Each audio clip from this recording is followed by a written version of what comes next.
माँ तनु को लेकर जा चुकी थी और दक्ष मन ही मन गुस्से से बावला हुआ जा रहा था, लेकिन कुछ कर नहीं पा रहा था। शायद वक्त इस बार उसकी उपेक्षा कर रहा था। इन्हीं ख्यालों में डूबते उतरते कब उसकी आंख लग गई उसे पता भी नहीं चला, और जब सुबह उसकी आंख खुली तो तनु उसके लिए चाय लेकर सामने खड़ी थी। दक्ष तनु को एकटक देखता ही रह गया। उसके गीले बालों से टपकता पानी और चेहरे पर छाई ताजगी उसे एक अलौकिक सौंदर्य प्रदान कर रही थी। उसकी बड़ी बड़ी कजरारी आंखें बिना काजल के भी काली थीं। धनुषाकार भौहें और गोरे माथे पर छोटी सी लाल बिंदी। उसके चेहरे को निहारते हुए उसकी नजरें उसकी मांग पर चली गईं। दक्ष के दिल को एक झटका सा लगा। कल तक उसकी मांग में लाल सिंदूरी रेखा खिंची हुई रहती थी, लेकिन आज तनु की मांग सूनी पड़ी थी। तो क्या इसका मतलब तनु ने बिना तलाक के ही उसे अपनी जिंदगी से बाहर कर दिया है? अब उसे और बर्दाश्त नहीं हुआ। उसने तनु का हाथ पकड़ते हुए कहा, अभी तो हमारा तलाक भी नहीं हुआ और तुमने अपने माथे से सुहाग की निशानी भी मिटा दिया। तनु ने धीरे से अपना हाथ छुड़ाया और भावहीन शब्दों में बोली, कोई भी रिश्ता दिल से होता है और मैं तो कभी कहीं थी ही नहीं, ना तो आपके दिल में और ना तो आपकी ज़िंदगी में। अब तो आपको भी ये मालूम हो चुकी है कि माँ ने दूसरी जगह मेरी शादी तय कर दी है और बहुत जल्द हम दोनों का तलाक भी हो जाएगा। तो फिर झूठी सुहाग की निशानी को पहनने से क्या फ़ायदा? इतना कहकर उसने दक्ष से अपना हाथ छुड़ाया और चुपचाप कमरे से बाहर निकल कर आ गई। उसकी आंखों में भी आंसू छलक आए थे। दक्ष ने भी तनु की आंखों में लरसते आंसू देख लिए थे। उसने एक ठंडी सांस ली और अपने आप से कहा, सारी गलती मेरी है तनु। तुमने तो इतने सालों तक मेरी प्रतीक्षा की। मैं ऑफिस के लिए जा रहा हूँ माँ, मुझे लौटने में देर हो जाएगी। लेकिन दक्ष बेटा, तूने तो कहा था कि अभी तेरी छुट्टियाँ बाकी हैं, तो फिर अचानक से तूने अपना इरादा क्यों बदल दिया? माँ ने हैरान होते हुए दक्ष से कहा।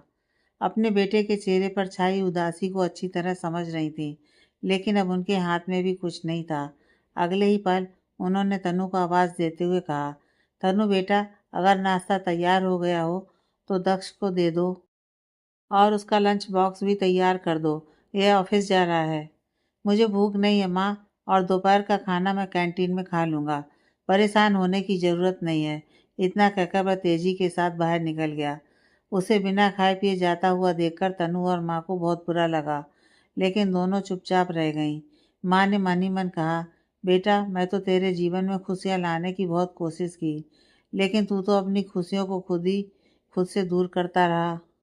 तनु ने उनके लिए भी नाश्ता लगा दिया था, लेकिन बेटे के दुख से दुखी मन भला खुद भी कैसे खा सकती थी। पूरे दिन घर में एक अजीब सा मौन पसरा रहा। तनु भी अपने आप में सिमटी हुई अपने कामों में व्यस्त रही और दक्ष की माँ भी अपने आप को व्यस्त रहने का दिखावा करती रही। उधर दक्ष भी ऑफिस के बाद घर जाने की बजाय इधर उधर सड़कों पर व्यर्थ ही भटकता रहा। उसका घर जाने का बिल्कुल भी मन नहीं कर रहा था, लेकिन फिर भी जाना तो था ही। काफ़ी रात गए घर लौटा तो उसने देखा सभी लोग बिना खाए पिए उसी का इंतजार कर रहे हैं। बिना कुछ कहे तनु ने सबके लिए खाना परोस दिया। सबने चुपचाप खाना खाया और अपने अपने कमरों में चले गए। 2-4 दिन इसी तरह निकल गए। उस दिन रविवार था। दक्ष बरामदे में बैठा न्यूज़पेपर पढ़ रहा था। तभी एक मोटरसाइकिल उसके दरवाजे पर आकर रुक गई। एक अपरिचित व्यक्ति को अपने दरवाजे पर देखकर दक्ष ने उससे कहा, माफ़ कर दीजिएगा, आप कौन हैं?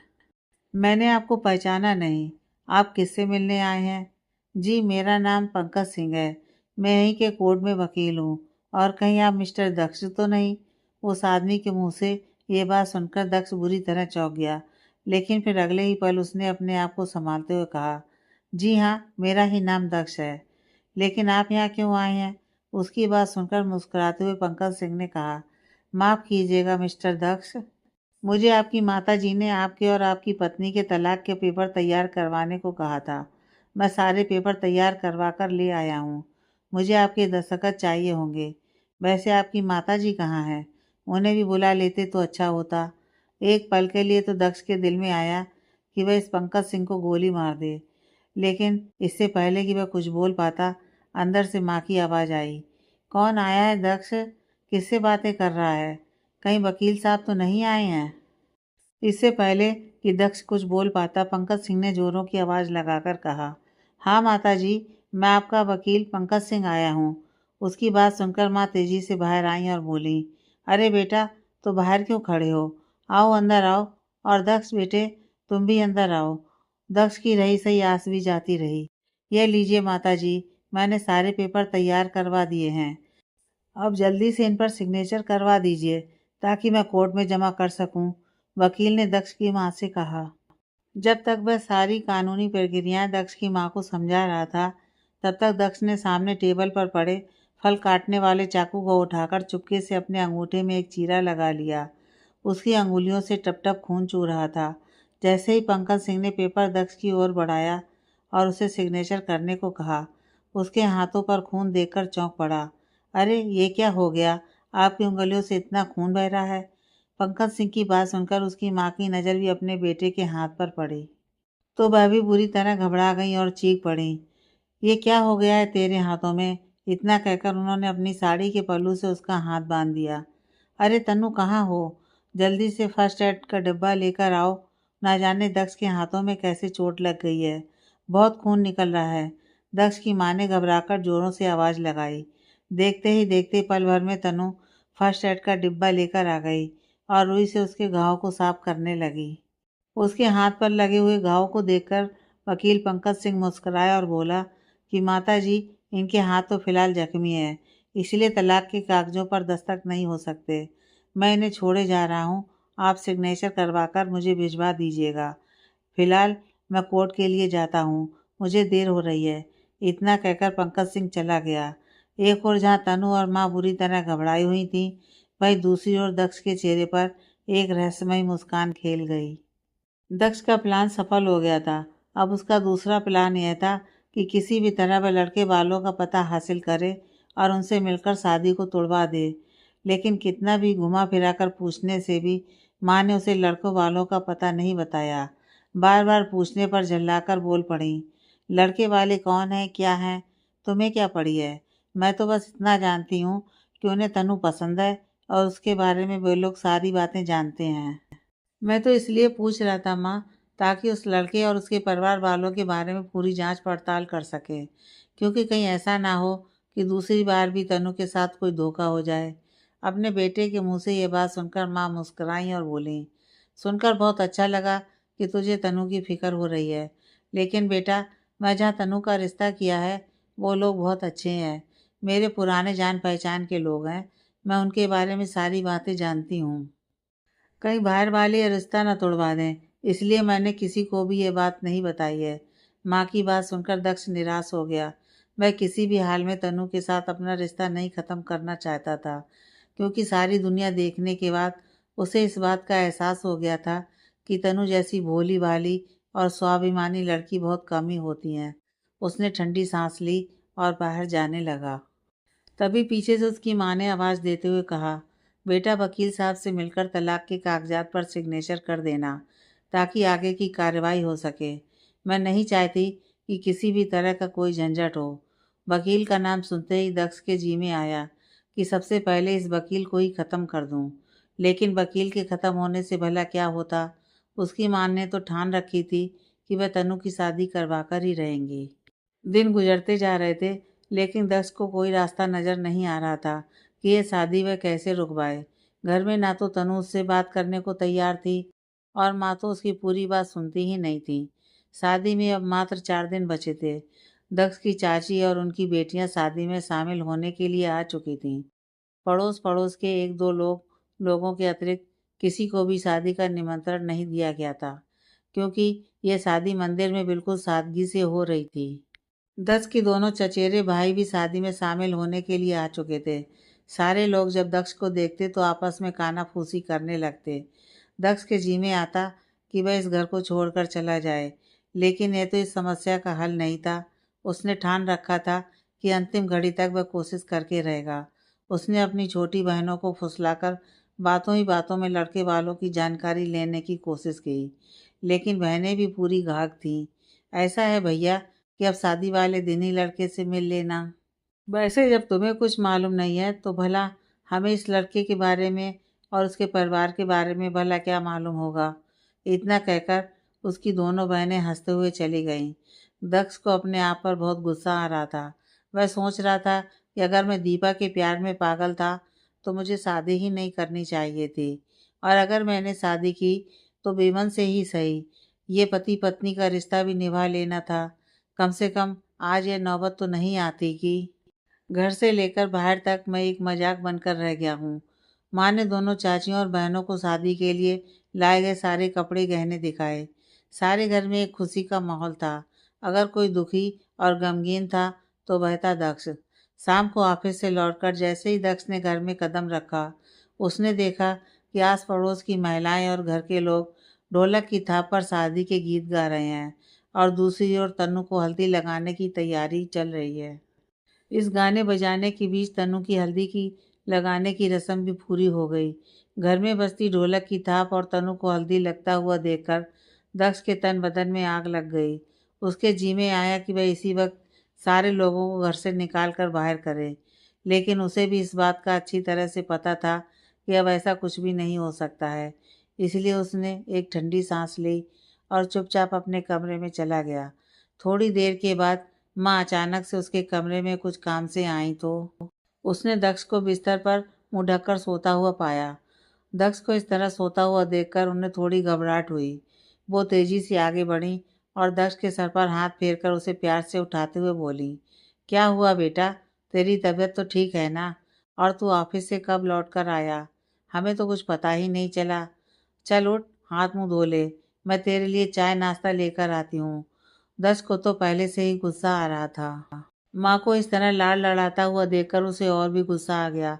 उसने अपनी माँ का हाथ झटकते हुए कहा, अब आपको पता भी कैसे चलेगा कि मैं कब आया और कब गया? अपनी बहू की शादी करवाने में इतनी व्यस्त जो हैं। अब आपको अपने बेटे की फिक्र कहाँ? मैं जीऊँ या मरूँ? अपने बेटे की बात सुनकर उन्हें भी दुख हुआ, लेकिन अगले ही पल वह उसे समझाते हुए बोली, सचमुच सारी गलती मेरी है। मैं शादी की तैयारी में इतना व्यस्त हो गई कि तुझ पर से मेरा ध्यान ही उतर गया। लेकिन बेटा, जरा यह भी तो सोच कि 4 दिन बाद शादी है। मैं अकेली क्या क्या करूं?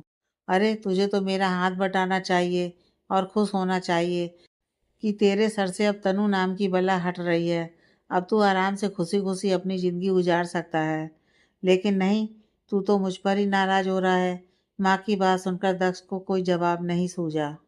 वो सोच रहा था कि उसका यह दांव भी उल्टा पड़ गया। माँ कमरे से जा चुकी थी। दक्ष उठकर खिड़की पर खड़ा हो गया।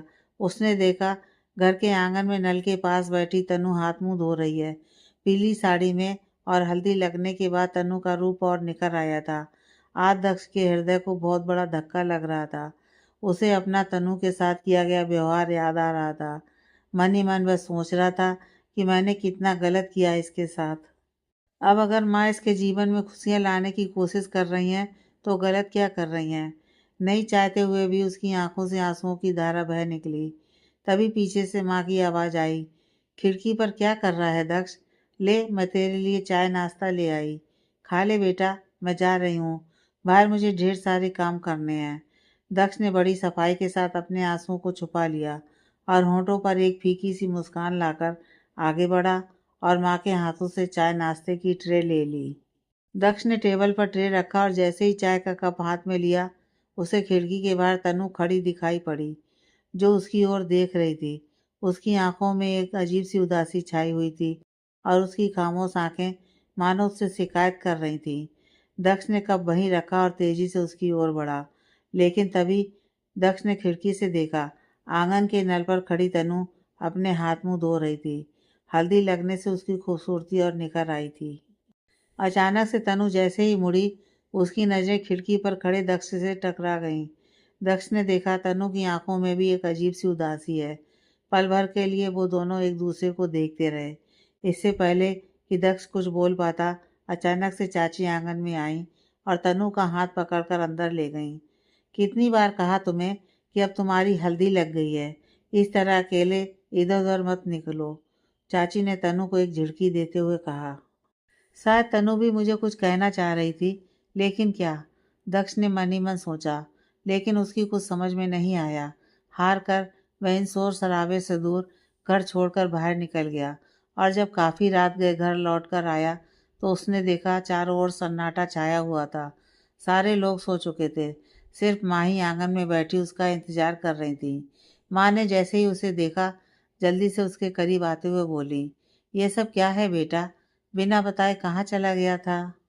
इतनी रात हो गई है और तू अब आ रहा है। मुझे तो घबराहट होने लगी थी। चल जल्दी से फ्रेश हो जा, मैं तेरे लिए खाना परोसती हूँ। मुझे भूख नहीं है माँ, दक्ष ने बेहद शुष्क स्वर में अपनी माँ से कहा। उसकी बात सुनकर वह बोली, ऐसे कैसे भूख नहीं है? मैंने भी अब तक खाना नहीं खाया है। क्या तू चाहता है कि तेरी वजह से मैं भी भूखी रह जाऊं? इतना कहते कहते वो थाली में खाना परोस लाई थी और दक्ष को अपने हाथों से खिलाने लगी। माँ को अपने हाथों से खाना खिलाते हुए देखकर दक्ष को अपने बचपन की याद आ गई, जब वह इसी तरह से उसे खाना खिलाया करती थी। और देख बेटा, अब मैं बूढ़ी हो गई हूँ, मेरी हड्डियों में इतना दम नहीं है कि मैं घर के सारे काम भी करूँ और इतनी रात गए तुम्हारा इंतजार में बैठी भी रहूँगी, क्योंकि तनु तो अब इस घर से जाने वाली है। मैं अकेले क्या क्या करूँगी? जल्दी ही किसी काम वाले को रखना होगा, वरना मैं तो बीमार ही पड़ जाऊँगी। अपनी माँ की बात सुनकर दक्ष का मन खिन्न हो गया।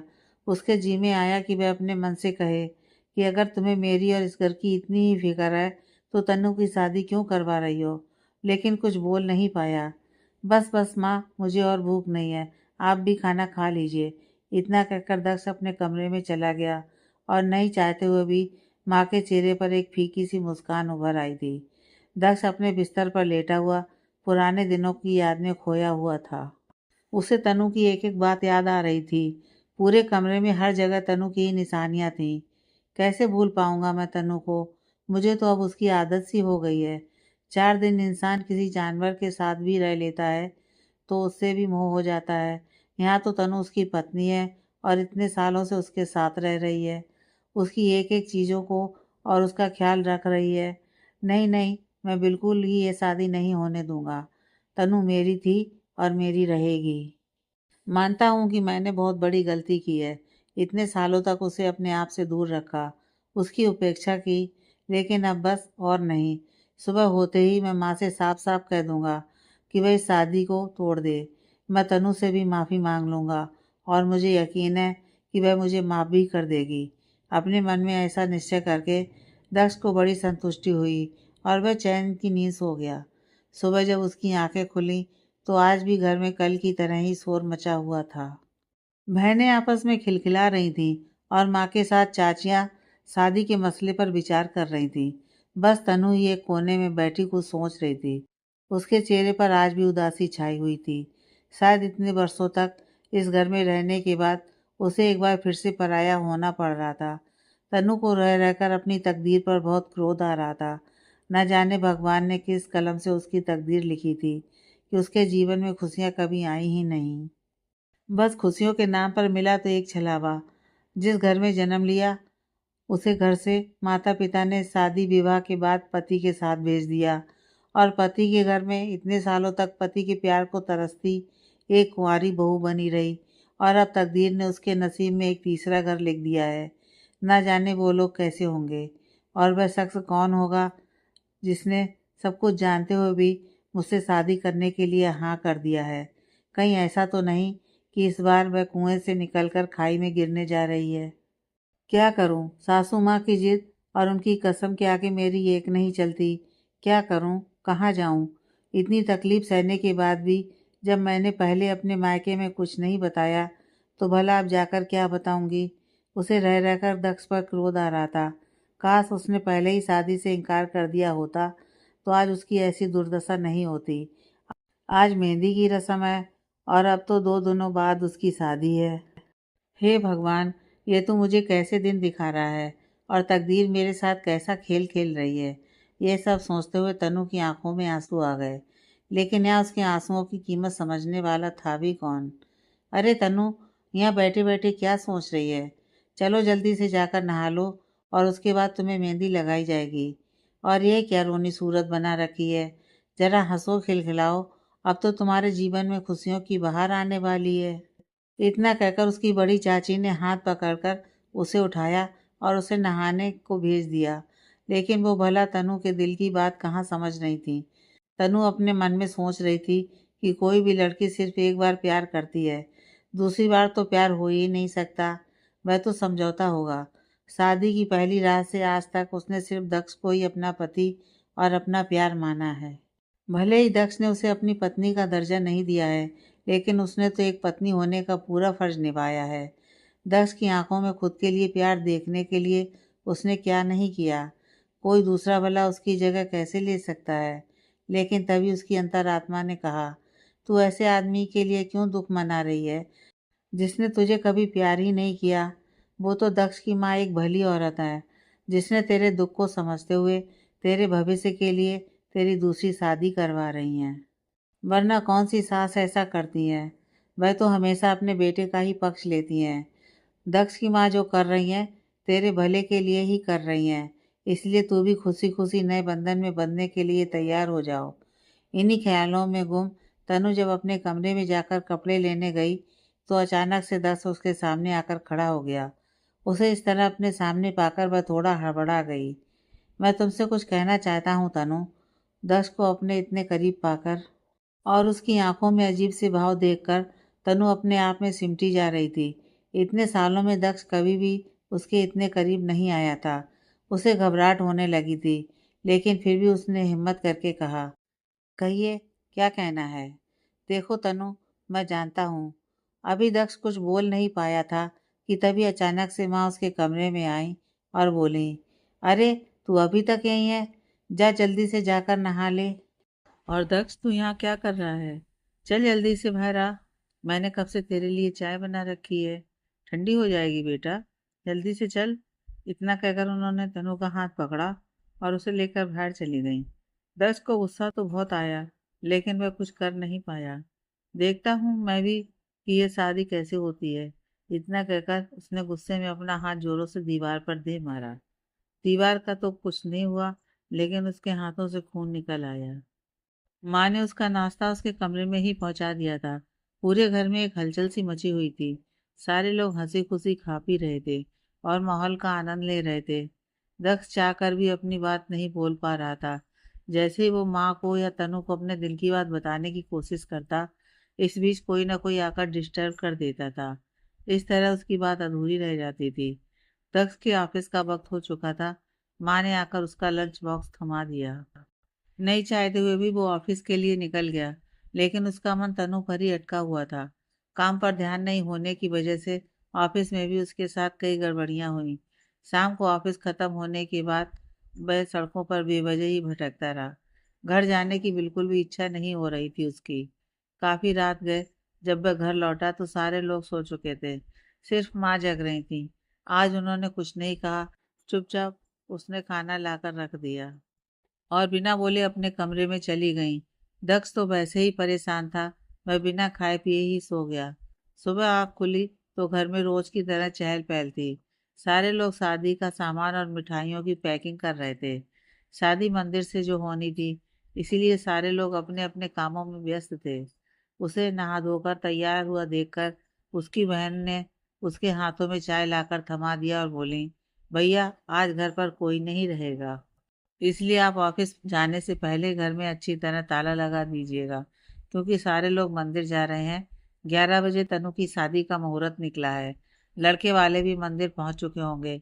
इतना कहकर वो तेजी से दूसरे कमरे में चली गई। दक्ष ठगा सा उसे जाता हुआ देखता रहा। उसे ऐसा महसूस हो रहा था जैसे कोई उसका दिल मुट्ठियों में लेकर भींच रहा हो। उसकी आंखों में आंसू आ गए। उसने अपने आंसुओं को छुपाते हुए एक फीकी हंसी हंसने की कोशिश की, जिसमें वह नाकामयाब रहा। देखते ही देखते थोड़ी देर के बाद घर के सारे लोग मंदिर के लिए निकल गए। घर पर सिर्फ उसकी माँ, तनु और चाची रह गए। ब्यूटी पार्लर वाली घर पर आकर ही तनु का श्रृंगार कर रही थी, इसलिए माँ और चाची घर पर रुकी हुई थी। दक्ष ने देखा 9:30 बज चुके थे। 11 बजे तो शादी का ही मुहूर्त था। जाहिर सी बात थी कि थोड़ी देर में माँ भी तनु को लेकर मंदिर जाने वाली थी। थोड़ी देर बाद ब्यूटिशियन वापस चली गई और चाची जब तनु को लेकर बाहर निकली तो दक्ष उसे देखता ही रह गया। शायद उसने पहली बार इतने गौर से तनु को देखा था, क्योंकि शादी में भी उसने नजर उठाकर तनु को नहीं देखा था, क्योंकि उस वक्त तो उसके दिलो दिमाग पर दीपा छाई हुई थी। दुल्हन के भेष में तनु इतनी खूबसूरत लग रही थी कि उस पर से नजर ही नहीं हट रही थी। तनु दक्ष को अपने सामने देखकर रुक गई। दक्ष को देखकर ही उसके दिल का हाल मालूम हो रहा था। दूसरी ओर तनु भी बहुत उदास थी, लेकिन वह इस बात को अच्छी तरह जानती थी कि उसके उदास होने से या दुखी होने से दक्ष को कोई फर्क नहीं पड़ेगा। अगर फर्क पड़ना होता तो वह कब का उसे अपनी पत्नी स्वीकार कर चुका होता। उसने एक ठंडी सांस ली और सर झुकाकर आगे बढ़ गई। दक्ष की आंखों के सामने ही घर के सारे लोग तनु को लेकर मंदिर जा चुके थे। हाँ, जाते जाते देर होने की वजह से चाची ने तनु को झिड़कते हुए कहा, जल्दी करो तनु, लक्ष्मी नारायण मंदिर यहाँ से काफी दूर है। जाते जाते हमें देर हो जाएगी। 11 बजे का मुहूर्त है। सारे लोग जा चुके थे। पीछे रह गया था तो सिर्फ एक गहरा सन्नाटा। दक्ष की हालत पागलों की तरह हो रही थी। उसने मन ही मन कहा, ऐसा कभी नहीं हो सकता है। मैं तनु की दूसरी शादी कभी नहीं होने दूंगा। मैं इसी वक्त मंदिर के लिए जाता हूँ और शादी को रोकता हूँ। आज चाहे जो हो जाए, लेकिन मैं शादी को रोक कर रहूंगा। अपने मन में इस तरह का निश्चय करते हुए दक्ष ने जल्दी अपने कपड़े बदले और अपनी बाइक स्टार्ट करके मंदिर की ओर चल पड़ा। जल्दबाजी में उसे याद ही नहीं रहा कि चाची ने लक्ष्मी नारायण मंदिर का नाम कहा था। वह शहर के दूसरी ओर वाले मंदिर की ओर बढ़ गया, लेकिन जब वहां पहुंचा तो वहां किसी को नहीं देखा। तो पंडित जी से पूछा, क्या यहाँ कोई शादी होने वाली है? नहीं तो बेटा, आज तो यहाँ किसी की शादी नहीं है। शायद तुम्हें गलत फहमी हुई है। पंडित जी की बात सुनकर दक्ष ने अपने दिमाग पर जोर डालकर याद करने की कोशिश की। काफी देर तक मगजमारी करने के बाद उसे याद आया कि शादी लक्ष्मी नारायण मंदिर में है। उसने अपनी बाइक घुमाई और तेजी से लक्ष्मी नारायण मंदिर की ओर निकल गया। जब वह मंदिर में पहुंचा तो देखा वहां काफी चहल पहल है। दूर से ही उसे मंगल गीत गाती हुई चाची और अपनी बहन दिखाई दे गईं। दक्ष को एक झटका सा लगा। उसने सोचा कहीं ऐसा तो नहीं कि शादी भी हो गई। उसने समय देखा तो अभी 11:15 बज रहे थे। उसने अपनी मोटरसाइकिल एक किनारे लगाई और तेजी से दौड़ता हुआ मंदिर की सीढ़ियां चढ़कर अंदर पहुंच गया। उसने देखा कि मंदिर के प्रांगण में वेदी बनी हुई थी और पंडित जी मंत्रोच्चार कर रहे थे। सामने तनु दुल्हन बनी बैठी थी और उसकी बगल में अपने सर पर घना सेहरा बांधे हुए दूल्हा भी बैठा हुआ था। दक्ष जब मंदिर पहुंचा तो उसने देखा कि मंगल गीत गाए जा रहे थे। उसने ये देखकर चैन की सांस ली कि शादी अभी तक नहीं हुई थी। अचानक से उसे मंदिर में देखकर सभी लोग चौंक पड़े। अरे दक्ष, तुम यहाँ क्या कर रहे हो? और तुम्हारे चेहरे पर हवाइयाँ क्यों उड़ रही हैं? सब ठीक तो है ना? बड़ी चाची दक्ष को अचानक से मंदिर में इस तरह घबराया हुआ देखकर बोल पड़ी, लेकिन दक्ष को उनकी बात का जवाब देने में कोई दिलचस्पी नहीं थी। वह मंडप के पास जाकर खड़ा हो गया और जोरों से चिल्लाते हुए बोला, ये शादी रोक दीजिए पंडित जी। शादी रोक दूं? मगर क्यों? और तुम हो कौन बेटा जो इस तरह से शादी रुकवा रहे हो? पंडित जी ने आश्चर्य से दक्ष को देखते हुए कहा, मैं इसका पति हूँ। ये शादी नहीं हो सकती। तनु, चलो उठो, दक्ष ने उसे आदेशात्मक स्वर में कहा। लेकिन तनु चुपचाप सर झुकाए हुए बैठी रही। लेकिन बगल में बैठे दूल्हे ने विरोध करते हुए कहा, पंडित जी, आप तो जल्दी से शादी करवाइए। और हाँ मिस्टर दक्ष, ये अब आपकी पत्नी नहीं है। पंडित हैरान बैठा था। उसकी समझ में नहीं आ रहा था कि वह क्या करे। तभी दूल्हे ने फिर से कहा, आप मेरा मुंह क्या देख रहे हैं पंडित जी? जल्दी से शादी की विधि संपूर्ण कीजिए। मगर जजमान, ये साहब भी कह रहे हैं कि आपकी होने वाली दुल्हन इनकी पत्नी है। मेरी तो कुछ समझ में नहीं आ रहा है कि आखिर ये माजरा क्या है। कृपा करके आप मुझे सारी बात बताएं, तभी मैं यह शादी करवा पाऊंगा, वरना मुझे यह शादी करवाकर किसी लफड़े में नहीं पड़ना है। पंडित जी ने असमंजस में आकर कहा, हाँ तो दूल्हे मियाँ, सुन लिया ना आपने कि पंडित जी क्या कह रहे हैं। अब कृपा करके यहाँ से उठ जाइए। दक्ष की बात सुनकर उसकी माँ तेजी से उठी और सामने जाकर खड़ी हो गई। गुस्से के मारे उनका चेहरा लाल हो रखा था। ये क्या बदतमीजी है दक्ष? तू यहाँ शादी क्यों रोकना चाहता है?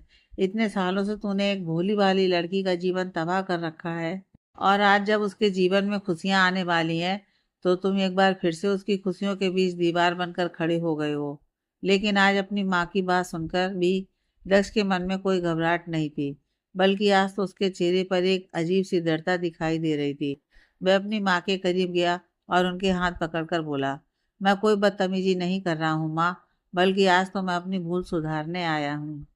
मैं मानता हूँ कि मैंने इतने सालों तक तनु के साथ बड़ा अन्याय किया, लेकिन अब मुझे इस बात का पता चल चुका है कि सच्चा प्यार क्या होता है।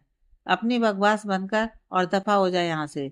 मुझे तेरी कोई बात नहीं सुननी। और पंडित जी, आप जल्दी से फेरे पूरे करवाइए, दक्ष की माँ ने पंडित जी को आदेश देते हुए कहा। लेकिन पंडित जी ने बड़ी विनम्रता के साथ कहा, मुझे क्षमा कीजिएगा बहन जी, लेकिन मैं एक शादीशुदा लड़की का दूसरी बार विवाह नहीं करा सकता हूँ।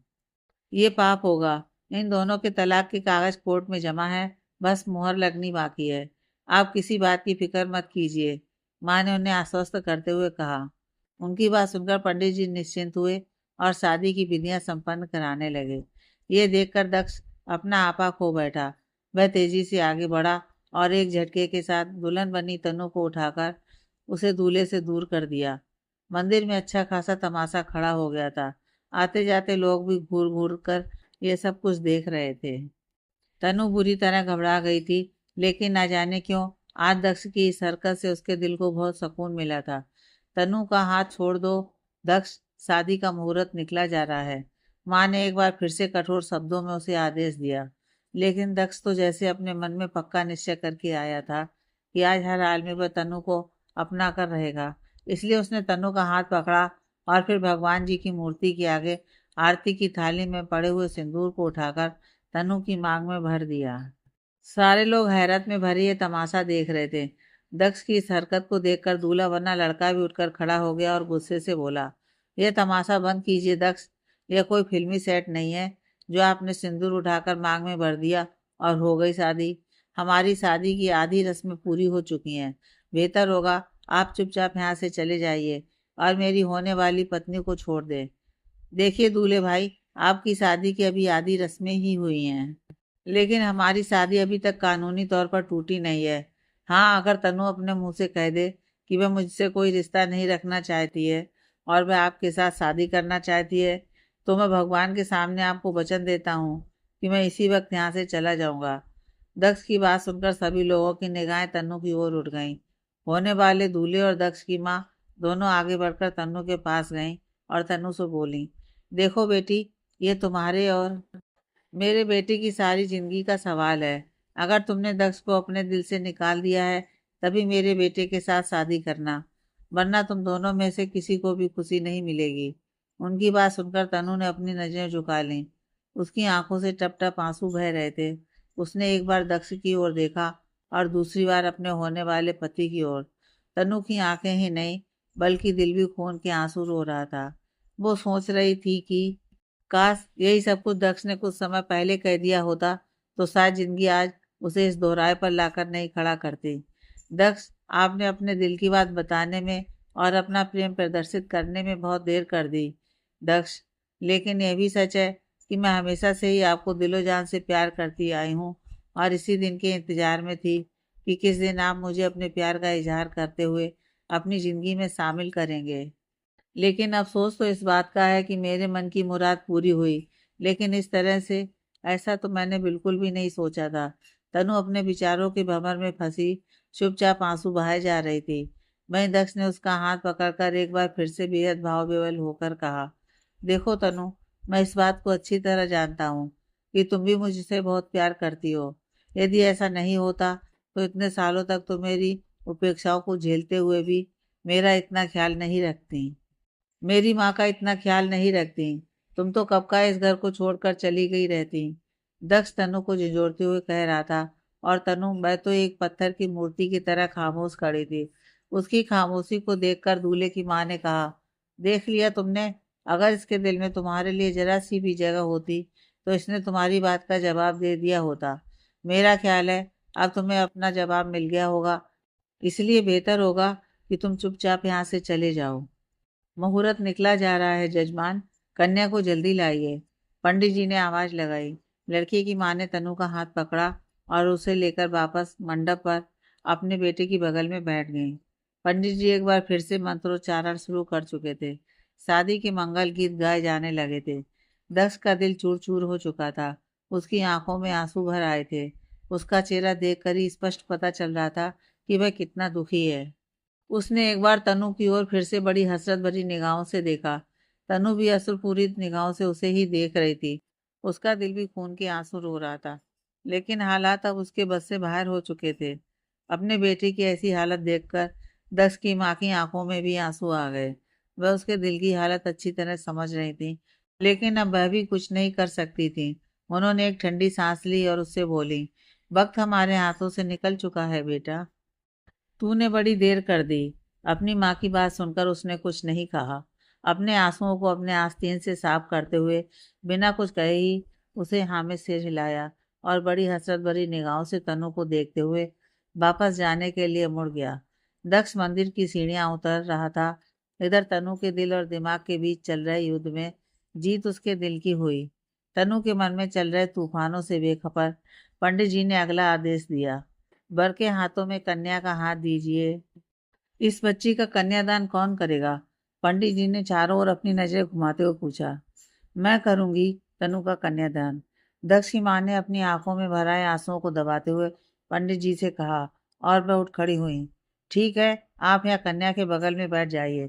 इतना कहते हुए पंडित जी ने पान के पत्ते पर फूल और सुपारी रखकर तनु के हाथ पर रख दिया और दक्ष की मां से कहा कि आप अब इन दोनों के हाथों के नीचे अपना हाथ लगाकर मेरे साथ कन्यादान की रस्म के मंत्र बोलें। वर वधू के हाथों के नीचे अपना हाथ रखते हुए दक्ष की माँ का हाथ कांप रहा था।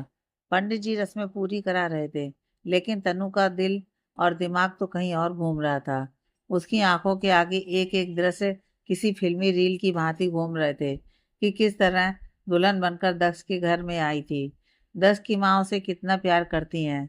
हमारे रिश्ते की सच्चाई जानने के बाद भी उनके प्यार में कोई फर्क नहीं आया। वह अपने बेटे से ज्यादा मुझे ही प्यार करती रही और अब तो दक्ष को भी अपनी गलती का एहसास हो गया है।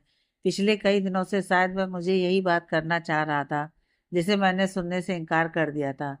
भगवान, कितनी बड़ी भूल हो गई मुझसे। अगर मैंने दक्ष की बात पहले ही सुन लिया होता तो आज ये नौबत नहीं आती। उसने एक बार फिर से मंदिर के बाहर जाते दक्ष पर अपनी नजरें टिका दी। तनु ने देखा दक्ष अपनी शर्ट के आस्तीन से आंसू पोंछते हुए मंदिर की सीढ़ियां उतरने लगा था। तनु का कलेजा फटने लगा था। नहीं नहीं, दक्ष मेरी सांसों में बस चुका है, मेरी जिंदगी का एक अभिन्न हिस्सा है। मैं उसके बिना नहीं रह सकती। दक्ष के बारे में सोच सोचकर तनु का हृदय व्याकुल हुआ जा रहा था। दूल्हे के हाथ पर रखा उसका हाथ कांप रहा था। नहीं नहीं, यह तो शादी के नाम पर धोखा होगा।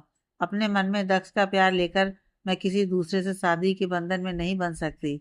इससे पहले कि पंडित जी कन्यादान की रस्म संग से जल गिराकर पूरी करें, तनु ने एक झटके से अपना हाथ खींच लिया और शादी के मंडप से उठकर खड़ी हो गई। उसके इस तरह अचानक से खड़े हो जाने से पंडित जी ने आश्चर्य से कहा, ये क्या बिटिया, तुम खड़ी क्यों हो गई? मुझे माफ कर दीजिए पंडित जी, मैं ये शादी नहीं कर सकती। आप भी मुझे माफ कर दीजिए माँ, मैं भी दक्ष को बहुत प्यार करती हूँ और मैं दक्ष के पास जा रही हूँ। इतना कहते हुए तनु ने अपना लहंगा संभाला और लगभग दौड़ती हुई मंदिर के बाहर की ओर चली गई। उसने देखा दक्ष मंदिर की सीढ़ियां उतर चुका है। दक्ष, रुक जाइए। तनु ने लगभग चिल्लाते हुए दक्ष को आवाज दी। आवाज सुनकर दक्ष पलटा और उसने जब तनु को देखा तो वह भी वापस तेजी से मंदिर की सीढ़ियां चढ़ने लगा। थोड़ी ही देर में दक्ष तनु के सामने खड़ा था। उसकी आंखों में अपने लिए प्यार देखकर वह इतना भावुक हो गया कि उसने बगैर किसी की परवाह किए हुए सबके सामने उसे अपनी बाहों में समेट लिया। मैं आपके बिना नहीं रह सकती दक्ष, मैं आपसे बहुत प्यार करती हूँ, तनु ने रोते हुए कहा। मैं भी तुम्हें बहुत प्यार करता हूँ तनु, बस अपने प्यार को पहचानने में मैंने जरा देर कर दी, मुझे माफ कर दो, दक्ष ने भी रुंधे गले से कहा और एक बार फिर से तनु को अपनी बाहों में कस लिया। अब अगर तुम लोगों का रोना धोना और प्रेमालाप समाप्त हो गया हो तो जरा हमारी बात भी सुन लो। एक साथ कई लोगों की आवाज सुनते ही तनु और दक्ष दोनों चौंक कर पलटे तो देखा पीछे सारे लोग खड़े मुस्कुरा रहे हैं। होने वाले दूल्हे ने भी अपना सेहरा उतार दिया था और मुस्कुरा रहा था। किसी के चेहरे पर कोई शिकन नहीं थी। दक्ष और तनु को समझ में नहीं आया कि इन सबों को तो नाराज होना चाहिए, तो फिर ये सब मुस्कुरा क्यों रहे हैं। वे दोनों आश्चर्य से सबकी ओर देख रहे थे। तभी माँ आगे बढ़ी और तनु के साथ दक्ष का हाथ पकड़कर मंडप की ओर बढ़ी। पंडित जी, एक बार फिर से मेरे बेटे और बहू का विवाह करवा दीजिए और इस बार का गठबंधन ऐसा हो कि भूल से भी खुलने ना पाए। अपनी माँ की बात सुनकर दक्ष ने हैरत में आकर पूछा, ये सब क्या है माँ? तू क्या समझता है कि तुम दोनों ही चालाक और समझदार हो? मैं भी आखिर तुम्हारी माँ हूँ। मैंने तो कब का तुम्हारी आंखों में तनु के लिए प्यार देख लिया था, वह तो मैं तुम्हें इस बात का एहसास कराना चाहती थी कि दुख तकलीफ और तड़प क्या चीज़ होती है। माँ की बात सुनकर दत्त तो खामोश हो गया, लेकिन तनु ने कहा, लेकिन माँ, तो फिर ये लड़के वाले और शादी की ये तैयारी, ये सब क्या था? दक्ष की आंखों में तो मैंने तुम्हारे लिए प्यार और तड़प को अच्छी तरह देख लिया था, लेकिन मैं तुम्हारे मुंह से भी दक्ष के लिए प्यार का इजहार सुनना चाहती थी। इसलिए मैंने शादी का नाटक रचाया। इसके बाद मैं अपनी बचपन की सहेली के साथ मिलकर उसके बेटे के साथ शादी करने का झूठा नाटक रचाया, और परिणाम वही मिला जो मैं चाहती थी। अपनी सास की बात सुनकर तनु हैरान रह गई, किंतु अगले ही पल उसने अपना संशय दूर करते हुए कहा, लेकिन माँ, अगर मैं ये शादी नहीं तोड़ती तो क्या होता? ऐसा हो ही नहीं सकता था। तेरे दिल का हाल मुझसे ज्यादा कौन जानता था? तभी तो मैं इतना बड़ा रिस्क लिया था। बड़ी बात यह थी कि मैं नहीं चाहती थी कि ये रिश्ता एक तरफा आगे बढ़े। दक्ष ने तो अपनी भूल स्वीकार कर ली थी, लेकिन मैं तुम्हारे मुंह से भी दक्ष के लिए हाँ सुनना चाहती थी, जो हो गया। इतना कहकर दक्ष की माँ ने उन दोनों को मंडप पर ले जाकर बैठा दिया, और एक बार फिर से पंडित जी उन दोनों के फेरे करवा रहे थे। मंदिर के प्रांगण में बैठी दक्ष की बहनें और चाचियां पूरे जोर शोर से शादी के गीत गाए जा रही थीं, और इस बार उनका साथ देने के लिए माँ और उनकी सहेली भी थी। सबसे बड़ी बात तो यह हुई कि जब कन्यादान की रस्म करने की बात हुई, तो जिस लड़के से तनु की शादी हो रही थी, उसी लड़के ने अपना हाथ आगे बढ़ा दिया। पंडित जी ने उस लड़के को आश्चर्य भरी नजरों से देखा तो उसने मुस्कुराते हुए कहा, अब तो आप भी समझ गए होंगे पंडित जी कि यह सब नाटक था, और आज मैं एक भाई बनकर अपनी मुंह बोली बहन तनु का कन्यादान करना चाहता हूँ। पंडित जी भी मुस्कुरा पड़े और शादी की रस्में पूरी करने लगे। वहीं तनु और दक्ष एक दूसरे के प्यार में मगन अपने नए सुखद संसार के सपनों में खोए हुए थे।